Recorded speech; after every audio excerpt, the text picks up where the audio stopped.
আসসালামু আলাইকুম। একাত্তরের ইতিহাস টেলিভিশনের পক্ষ থেকে সবাইকে স্বাগতম। আপনাদের সাথে আছি আমি মোহাম্মদ শুভ। জামালপুর টাঙ্গাইল মহাসড়কে কোজগর এলাকায় মর্টার সেলের সন্ধান পাওয়া গেছে, আরও থাকছে বিস্তারিত।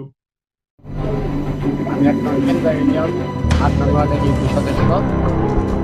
আমি সকালে 10টার দিকে ইউনিয়ন পরিষদে গিয়েছিলাম। আমাদের নবনির্বাচিত এমপি সাহেব আসছিল, ওনাকে বিদায় করে দিয়ে বাড়িতে আসছি। আসার পরে আবার একটু বিনন্দপাড়া মরে গেছিলাম, ওখান থেকে বাড়িতে আসছি। আয়সা যখন সম্ভবত 4টে বাজে ভাত খাইতে বসছি, তারপরে আমার ওই মিস্ত্রি ফোন দিচ্ছে আমাকে। করতে গেছি আনুমানিক 4টা বাজে এরকম টাইমে একটা দিন